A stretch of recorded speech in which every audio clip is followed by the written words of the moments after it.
Hey guys, Mike coming back with another video. Show a few pickups I got and what I'm going to be looking for at the National this year. Um, haven't picked up a whole lot since last video. Hank and Johnny, I'm down to a lot of the nitty gritty stuff as far as super rare.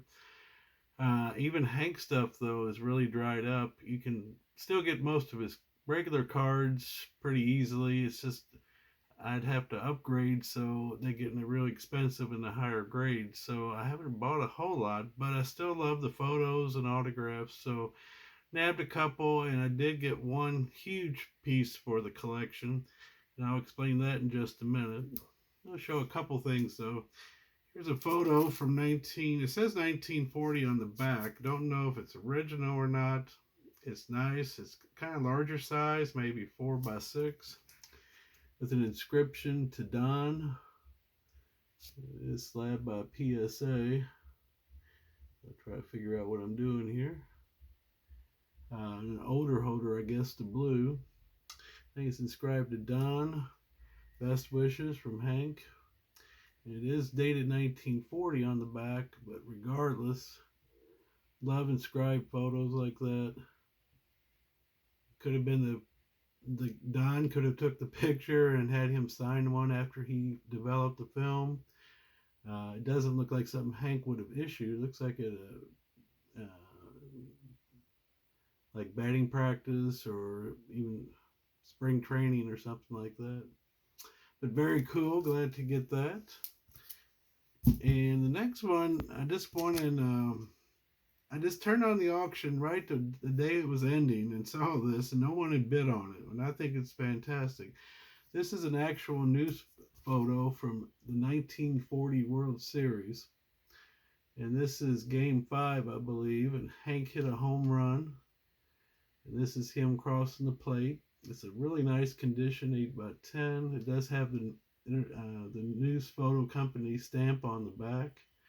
And Hank even autographed it at a later date in blue.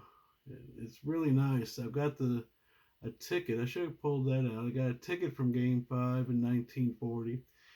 He was in 4 World Series and hit 5 home runs, one in each World Series and two in the last one in 1945. I've got the original news photos, I believe, for 40 and the two from 45.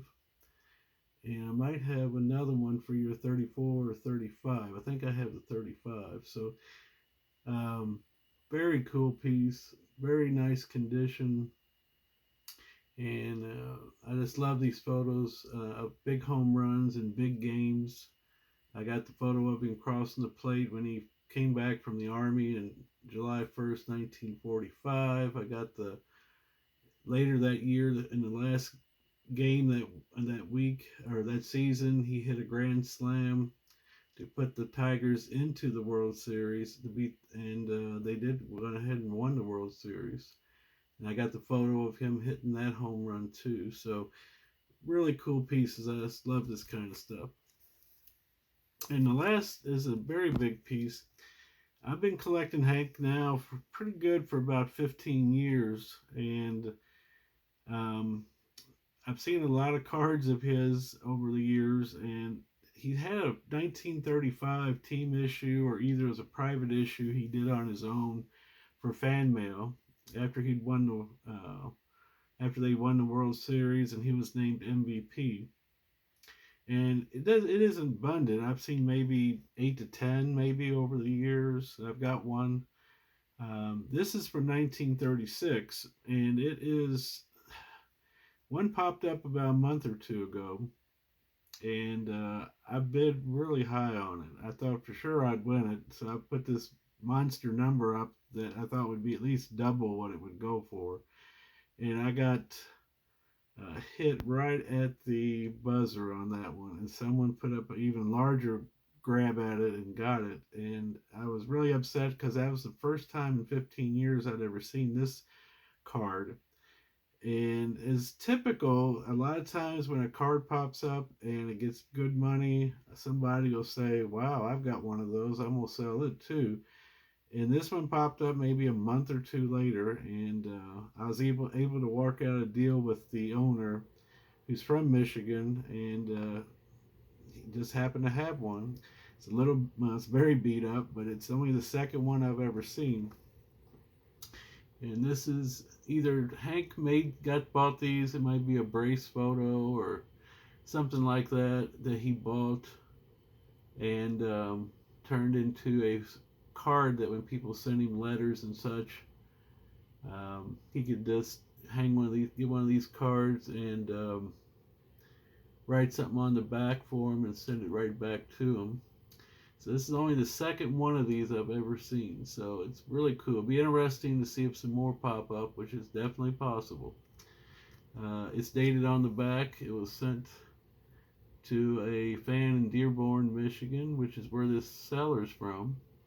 And it is dated 1936. Now, it's interesting is that, well, one thing is that he wrote thanks for the letter on the back, but he didn't sign it, which, of all the 1935 postcards, it seems like they're always signed his full name or just Hank, if he knows them or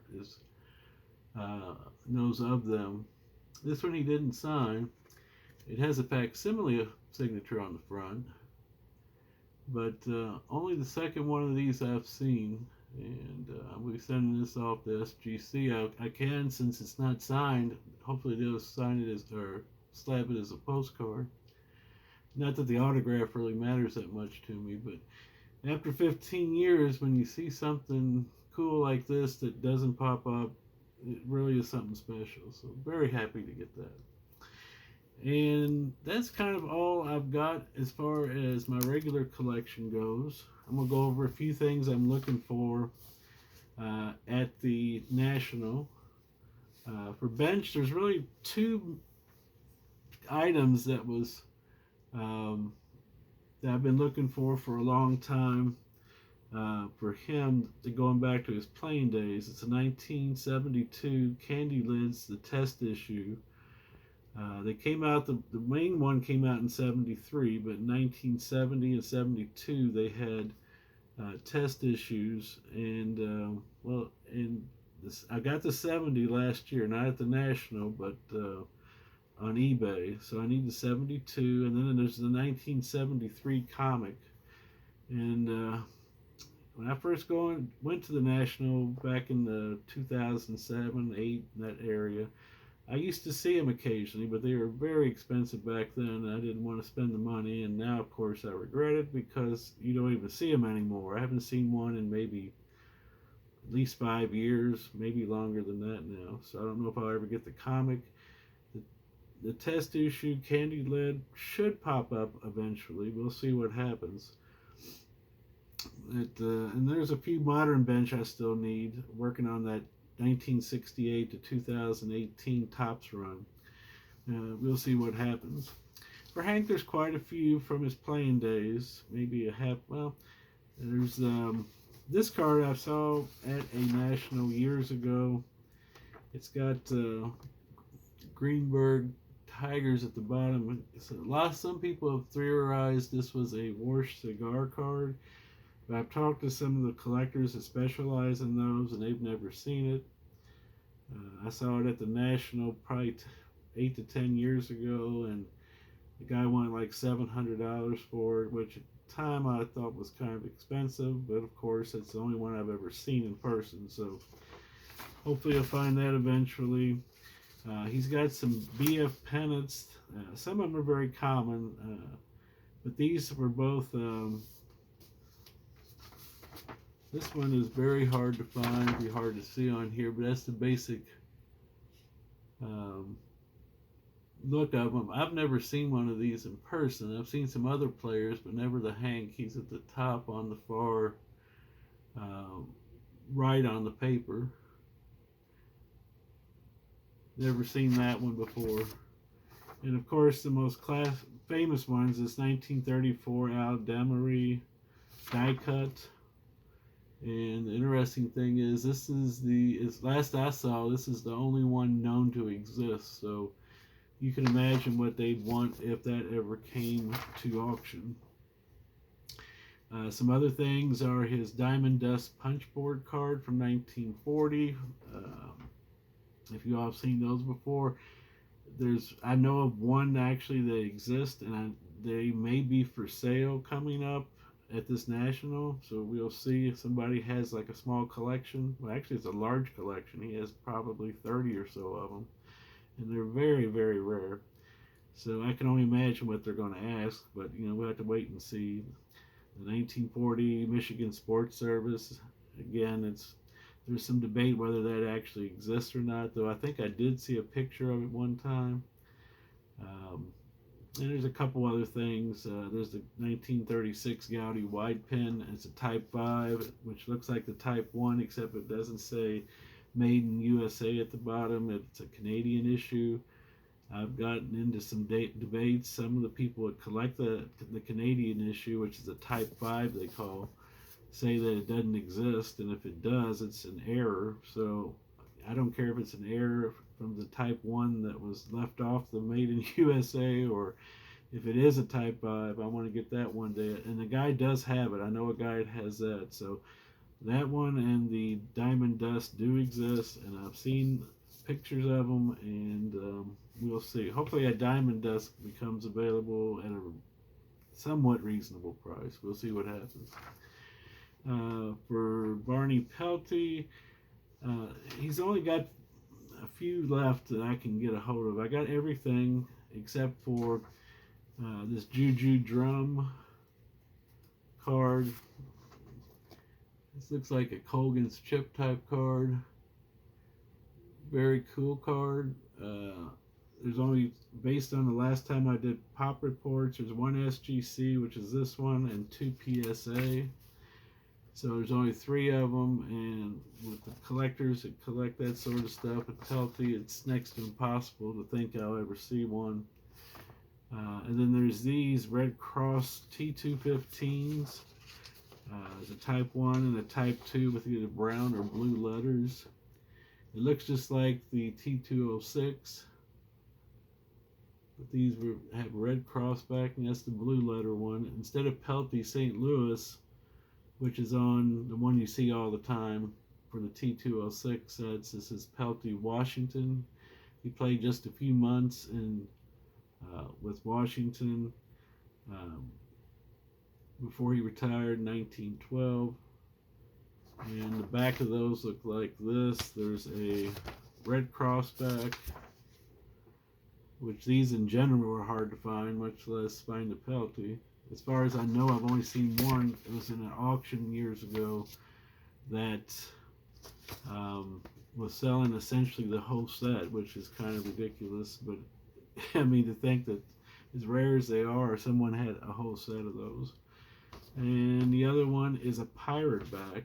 And I don't know if I ever see these. I don't know if I've ever seen one of those on eBay at any player pirate. So I don't know how rare those things are, but it's pretty crazy. And he's listed in 2 other sets: the 1902 to 11 Sporting Life cabinet cards, the W600, and the 1911 Pinkerton T5, which they're listed, but there's no pop report for SGC or PSA on either one of those. So that is essentially what I'm looking for Barney, Hank, and Johnny. I've always been a Revolutionary War buff, especially concerning George Washington. I've collected his stuff off and on. I've been actually slabbing some of my old Washington cards that I bought years and years ago as part of the Washington collection. Non-sports cards apparently are getting hot right now, and I'm trying to pick up some more Washington cards. I did pick up this one. It's a 1908 Malta tobacco card, which I'll be getting that slabbed here soon with SGC. I'm also, actually, after all these years of Revolutionary War, I have been getting into the Civil War. I did have a great-grandfather, I think it was, that served in the Civil War, a David Shane.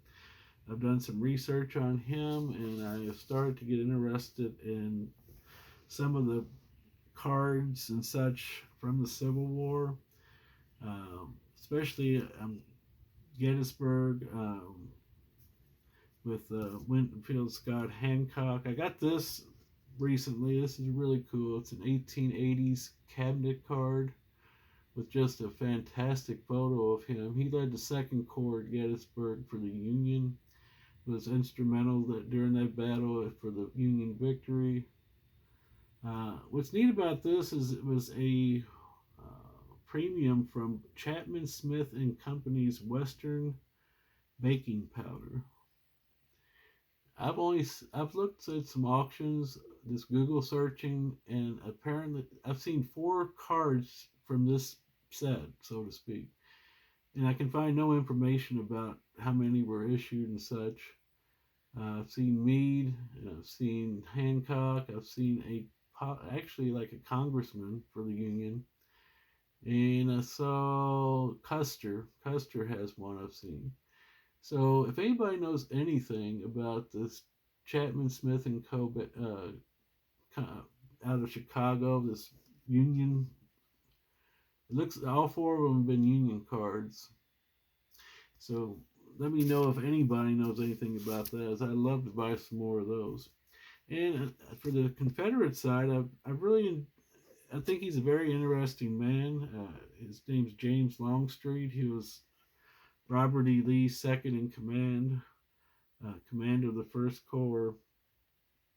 Very interesting guy, especially after he's such a very good tactician for Lee for most of the Civil War.